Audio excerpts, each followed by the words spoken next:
King Charles spent a short period of time in hospital today. Britain had witnessed royal scandals, shocking resignations, and family feuds before, but nothing prepared the nation for the moment Princess Anne stepped forward carrying a single cream-colored statement that seemed capable of rewriting the future of the monarchy itself. The silence inside the room was almost unbearable before she spoke, and when the first words finally left her lips, centuries of royal traditions suddenly felt fragile. King Charles, the monarch who had waited a lifetime to wear the crown, could no longer continue as sovereign. The formal process of abdication was already underway. Prince William would become king far sooner than anyone had imagined. Yet the most chilling detail was not what Anne revealed, it was the hesitation before she revealed it. That pause looked less like emotion and more like someone deciding how much of the truth Britain was ready to hear. In that single moment, the greatest royal mystery of modern times was no longer whether King Charles would leave the throne, but why events had moved so quickly behind palace walls. Princess Anne had arrived expecting nothing more than another routine royal engagement. Staff members prepared as they always did, cameras waited for another predictable appearance, and officials believed the day would pass quietly.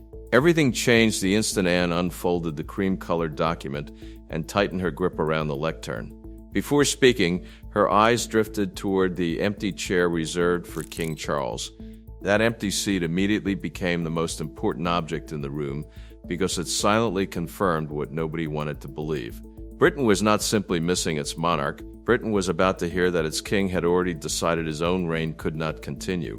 When Anne finally spoke, there was no attempt to soften the announcement, no comforting language, no gradual introduction. She declared that no sovereign ever wished to make abdication the formal process through which a monarch gives up the throne, but that process had already begun. King Charles believed he could no longer rule effectively, and Prince William was being prepared to succeed him.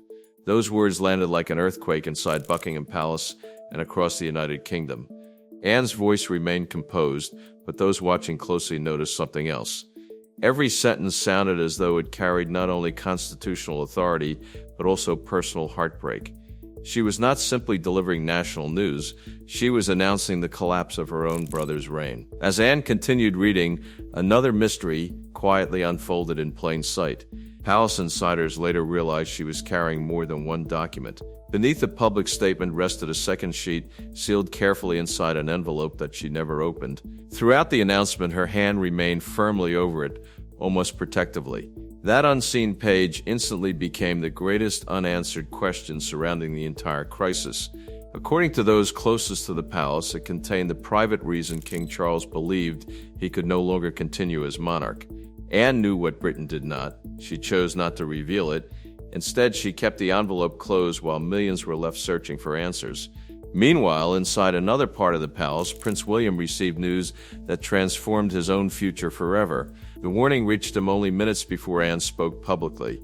Staff offered him official documents explaining the situation, but he never reached for them. Instead, William asked only one question. Had his father personally approved every word?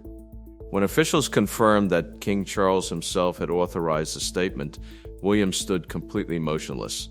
In that instant, preparation ended and reality began. The future he had always imagined arriving years later had suddenly become immediate, unavoidable, and frightening. He was no longer preparing to become king someday. He was preparing to become king now. Outside the palace walls, the reaction exploded almost instantly. Phones appeared above the crowd as people desperately recorded every word. Television broadcasters abandoned scheduled programming. News alerts spread across Britain faster than palace officials could respond.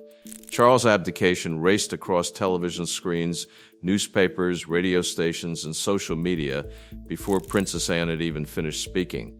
Yet even as the country struggled to understand what it had just heard, another dramatic development unfolded entirely out of public view. As Anne stepped away from the lectern, a senior courtier intercepted her beside the exit and whispered something that changed her expression completely. Prince William had refused to enter the throne room, the formal chamber associated with the sovereign's authority, until he could first meet King Charles alone. That refusal transformed a constitutional announcement into a deeply personal family crisis. Anne closed her eyes briefly because she immediately understood what it meant.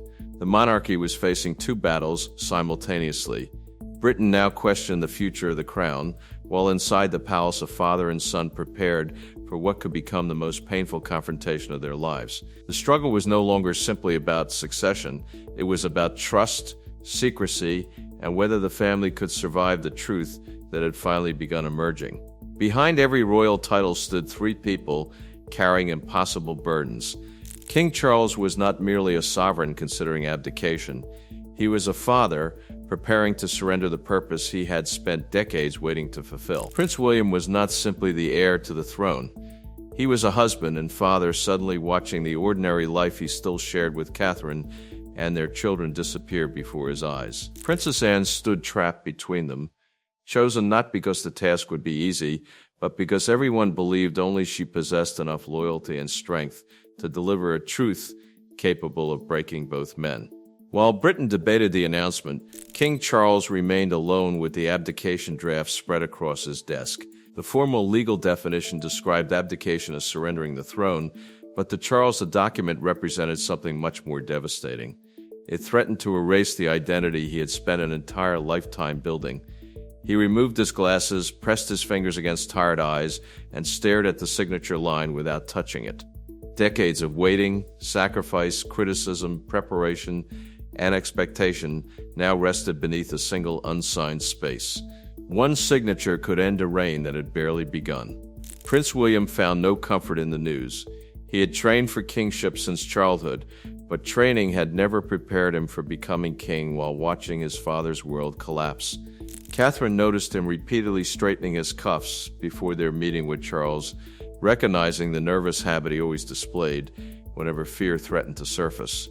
She understood something William himself struggled to admit. Accession the moment an heir formally becomes monarch would not simply change his title. It would transform the lives of Prince George, Princess Charlotte, Prince Louis, their family home, their privacy, and every ordinary moment they still possessed. Princess Anne carried perhaps the cruelest responsibility of all. She had earned her reputation as the Princess Royal through honesty, discipline, and unwavering duty. Those same qualities had convinced Charles she alone could deliver this announcement without turning it into public theater. Yet every sentence she spoke felt like another wound inflicted upon two men she loved. She feared that regardless of how history judged her actions, neither her brother nor her nephew might ever forgive the role she had been forced to play. Then another unexpected crack appeared inside the royal household. Queen Camilla learned through a documented palace briefing that Charles had entrusted Princess Anne, not her, with announcing the greatest decision of his reign. At first, Camilla said nothing. Then she quietly asked exactly when the decision had truly been made. It was not a question born merely from anger. It revealed a deeper fear. Had private conversations about Charles's future taken place without the woman closest to him?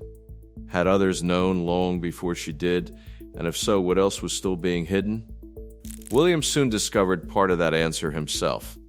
Inside the earliest draft of the abdication statement, he noticed something almost everyone else overlooked. A handwritten date appeared beside the opening paragraph. He read it once, then again. His entire expression changed.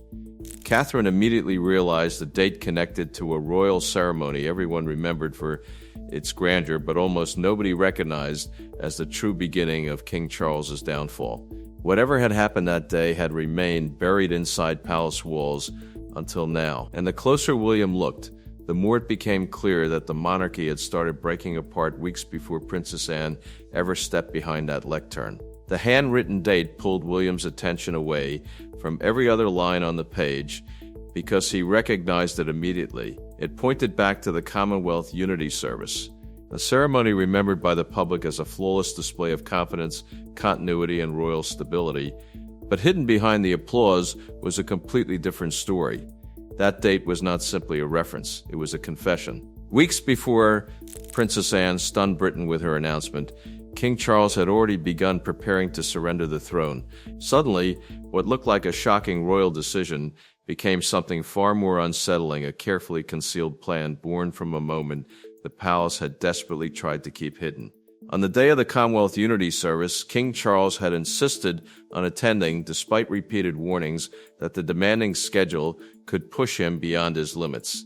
The service, celebrating cooperation between Britain and Commonwealth nations, was intended to reassure the public that the monarchy remained steady during a delicate period. Prince William and Princess Anne had privately discussed reducing the king's public engagements, believing another exhausting appearance could damage both his health and public confidence.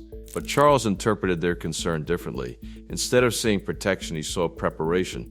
Deep inside, he feared his own son and sister were quietly positioning themselves for a future without him. The turning point came after the final procession ended. As Charles entered the narrow antechamber beside St. George's Hall, he suddenly stopped and calmly asked why the ceremony had not yet begun. Anne froze. The ceremony had already finished. For one painful moment, there were no cameras, no advisors, and no carefully rehearsed royal smiles to shield the family from reality. Anne gently placed her hand on her brother's arm and softly reminded him where they were. Charles stared at her in silence before quietly asking the question that haunted everyone present. Did anyone notice? Anne could not comfort him with false hope.